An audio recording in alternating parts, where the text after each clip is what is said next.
We're going to take a trip down computer collecting memory lane. Now, I started this hobby back in 1998 when I got my very first obsolete computer, or what was then an obsolete computer. It was a 1987 Zenith lunchbox portable. I forgot the model name exactly, but when I was looking for information on this particular computer, I came up with a web link to the Obsolete Computer Museum. By now, some of you might be aware of what I'm talking about because you've either been there yourself or you were an active member of what was once the greatest online forum in the world, the Obsolete Computer Helpline. It was on this helpline that I met a terrific group of collectors, and I was able to get most or all of my questions answered, and as I progressed in the field, I was able to answer other people's questions. I've met at least 2 or 3 people who I still converse with today, and it was a great experience for me. Now, I was about 13 years old at the time. I was one of the younger members. I'm 27 now, so that'll give you a little bit of an idea as to how long ago that was. So I've bookmarked 2 links. The first one I'm going to show you is the website as it is today. The Obsolete Computer Museum was founded by Tom Carlson, who at the time, or I believe he still does, work for the National Center for State Courts. Tom Carlson was kind of a not very serious collector, but he became serious. From what I understand, he really did it just because it was fun, and he had a lot of enjoyment out of it. And so as Tom built a massive collection of vintage computer memorabilia, he created this website to document and catalog everything he had. And what I'm showing you right now in this column are all the machines that he's either owned personally or people have sent him pictures and descriptions of. We'll pick one at random, the Commodore 64. Okay, here's the image, and he put a photo credit on every image he posted. He was not one to steal photos from others. And he listed the owner, which is currently, I believe that's his wife, and D. Carlson, which is him. Their location, Williamsburg, Virginia. And then he puts usually a fairly descriptive description of the computer in question. And you can go back here and read more as you see this video, and you can pause it, and if you need to see anything in detail, I have no problem with you reversing and rewinding and pausing. I'm just going to try to go through this as quickly as I can. Anyhow, so if he has additional photos, he'll post them here. So he has a photo of the original box there, and left side of the box here, and close-up of the 1541 floppy drive, you know. I found this website so entertaining that I started collecting vintage computers, and it was because of the Obsolete Computer Helpline that helped form a community of computer collectors, and here's the link as it is today, and it's no longer active. It made the hobby much more user-friendly, because I was born in '84, around the time most of this equipment was manufactured. So by the time I reached the age to where I could obtain my own equipment, a lot of the stuff was already long gone in the dustbins of history. So by being able to open up a link here, the Obsolete Computer Helpline, I could ask any member of the forum, most of which who were from the era when this stuff was in its heyday. I could ask them simple questions or advanced questions, and I never got harassed, ever. So we're going to go ahead and look at the archived version of this site from 2000. that was right about where the peak usership for this website was. The website started going downhill around 2003, right around the time I graduated high school. And here's the older version of the site, thanks to the Wayback Machine, which is a great resource. I thank them for doing this. I can now go back in time and see what once was. And I can even read posts that I had put up when I was about 13, 14 years old, which is kind of cool and sad at the same time. But here's the original form of the Obsolete Computer Helpline from 2000. Basically, the site evolved from a very simple open forum where anyone could post anything. And as people started to abuse the forum and trolls started to take over, he had to set more rules and make it even harder to post messages. And he even started tracking IP addresses. But here is the Obsolete Computer Helpline. It was a very simple forum. It was a list-type forum. And you would basically post your name, your email address, location, and a question, or if you have parts you want to get rid of. Like here's one. I have 8 HP 486 DX66 and DX50 Vectras with 8 mags of RAM and 210 hard drives for $20 each, all working. You know, stuff like that. Eventually, this split off into two separate forums. There was a trading forum, and then there was the question and answer forum. This is before they split off. And as you can see, there's a lot of stuff here. This guy, Aaron7, I actually met him in person. Oh, here's one. Oh, this is cool. This is a post that I put up on August 14th of 2000. For sale, $25 plus shipping and handling. And I remember this too. I actually remember posting this. I had received a large collection of junk equipment from a Goodwill store locally. I knew the manager of the store, and she refused to sell computers, so she gave me every computer she got, because they couldn't, at the time, they could not sell them for a variety of reasons. And this is one of the machines that I got. It was actually a standard AT portable. I think they still make those to this very day in ATX form. And it had a built-in CGA display, 5 1/4 inch floppy drives, etc., etc. I never did find a buyer for it. I think I threw it out. Nobody wanted it. So let's go ahead and look for other posts that I put up. This is kind of cool because I haven't seen these in, well, that was 11 years, actually. So I'm going to do a search for my name. Here's another one. And by the way, this web address is still active. I never use it though, but it's still there. Every once in a while I'll use it for certain things. Wow. That brings me back. I remember this too.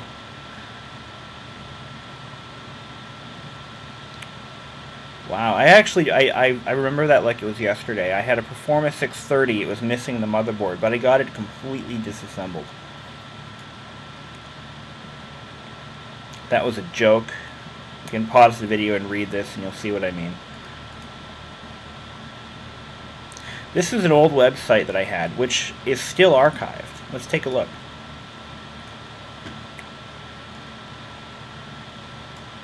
This was my very first Obsolete computer website.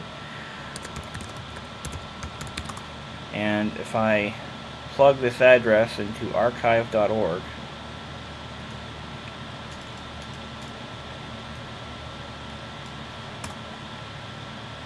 it will come back. I believe in 2000 is when I opened it. August 17th, 2000. Look at that. This was my very first website. And this is true. I actually did throw out a 27-inch TV so I could store computers in an armoire.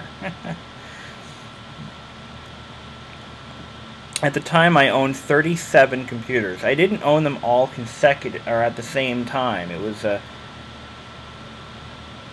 I think the last time I stopped counting, I had owned over 75 computers. Not at the same time. Here's my collection. This is all the stuff that I've owned up until when was this? 2000.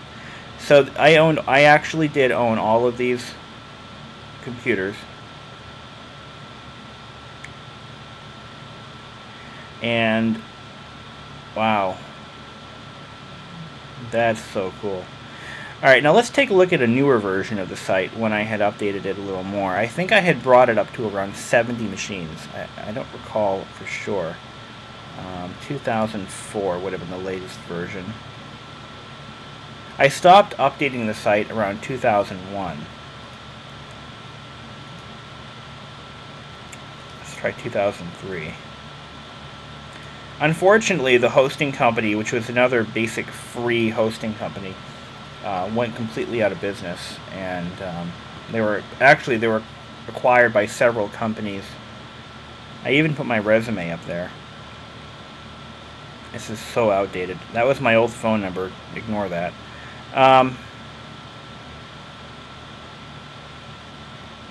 Neato. And that's all there. Anyone can see it. So, so this was updated in 2001. Okay. Oh my god, I was such a tool. And 49 as of 2/14/02. This was my current computer that I had built. Now, unfortunately, I couldn't post photographs, and that's why there are no photos. But at the time, this is what I was using for a computer. It was basically a white box with 2 hard drives, an 8 gig and a 4 gig. Actima 52X. I bought that on eBay. Oh boy. 56K modem, a LabTech under monitor speaker set. Oh, that was so awesome. I had a DeskJet 842C. That actually failed right after I posted this, and I had to exchange it for a new one. That was like the first new computer I ever owned. I had 384 megs of RAM. Oh my god. My MacBook Pro has 8 gigs of RAM in comparison. That's just insane. Look at that. Hyundai Super LT3. This was a laptop that I actually brought with me on a trip to I brought it to Disney World. I actually flew from Manchester, New Hampshire to Orlando, Florida with this machine, and it was enormous. It was a heavy laptop. I mean, it actually survived most of the flight. I got about an hour and a half out of that thing for battery life. It was pretty cool. ThinkPad 760 XL. I paid $450 for this laptop. I bought the thing from my current employer at the time, and I bought it on installments. I got it in pieces, and I had to put it together and make a working machine out of it. Look at that. Mac Plus. I got that from the original owner. I wish I still had this thing. It was in mint condition. Absolutely mint. Wow. Here's the laptop that started the whole thing for me. This was my Zenith lunchbox. I never did get the model number, though. It was a ZFL 18192, I think. Or a ZF something. Anyway. Amazing stuff. This is my history right here. I even had an online store. Unfortunately, Cafe Press closed it on me because nobody bought anything.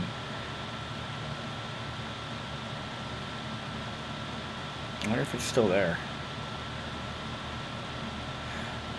Oh, sweet. It is still here. This is an archived version of the online store. Unfortunately, there are no images. But I had this deal where if you bought one at a certain time, I'd donate money to the Nashua Soup Kitchen. I sold one t-shirt and I never saw it. One of my mom's friends actually bought one. That's so cool. Oh, I closed the wrong window. Anyway, let's go back there. I'm at 15 minutes on this video, okay. But anyway, so this was the Obsolete Computer Helpline, and it was a great resource at the time. And I'm going to have to start emailing some of these people to see if they're still around, because I used to converse with these guys all the time. And Philo, actually, I think he found my... I think this guy watches my videos. One of these guys does. He was a pretty cool guy. He was, I think he was a Vietnam veteran. And he was a wicked... I think he was a radio hobbyist or something.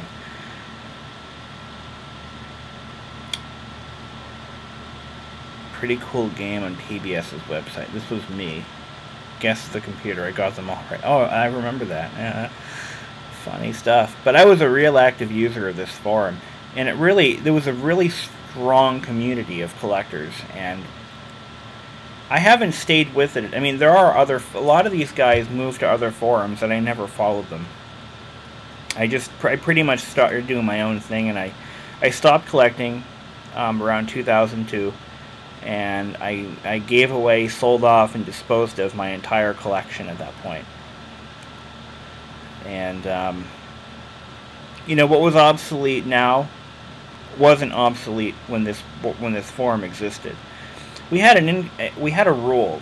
If it was newer than a Pentium 1, it could not be posted here. They would actually gang up on people who posted questions about new stuff, like Windows 95 and newer. And it was actually kind of sad that they actually did that. But Tom Carlson was a real great guy for doing this, and I don't blame him for closing it. What happened was, later in the Helpline's existence, it started becoming an online bitch session. And people who were once well regarded in the community started... there's one example of an elderly man that was on this site, and he tried to help somebody. And this person basically got a hold of his phone number and started calling him all hours of the night for help. And that's what kind of led to its closure.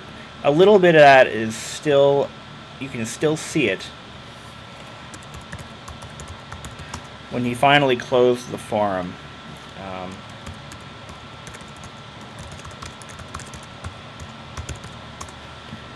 I think it was around 2008. You can still see it.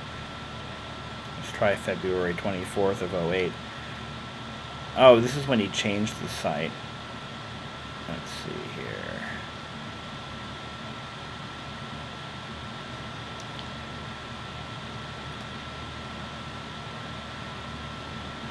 Yeah, Walter DeGroot, he was a great guy, and then he tried to help somebody, and it just bit him in the ass. And if you look at some of these newer posts, you'll see that things started to fall apart around 2008. But 2009, it was totally dead. And let's go to 2009, February 10th. Helpline.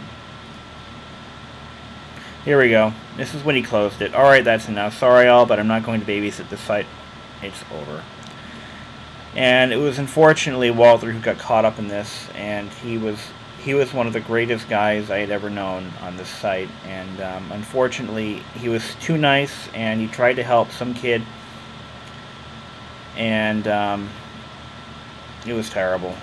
It really pains me to read this, because it just brings back what once happened. And I believe it was this Eric kid who did it.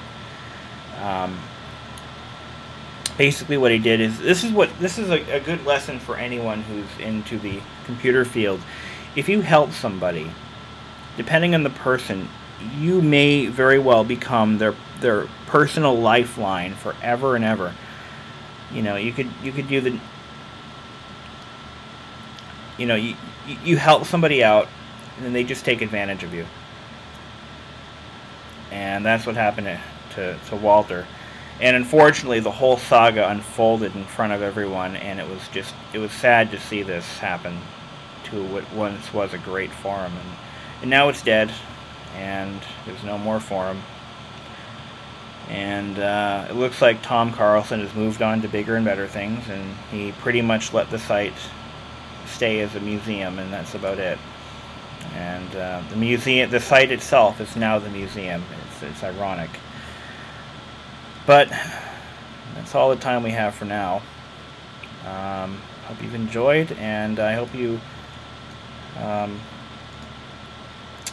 yeah. Alright, well that's all I'm going to do for now, and we're going to stop this at 20 minutes and 57 seconds.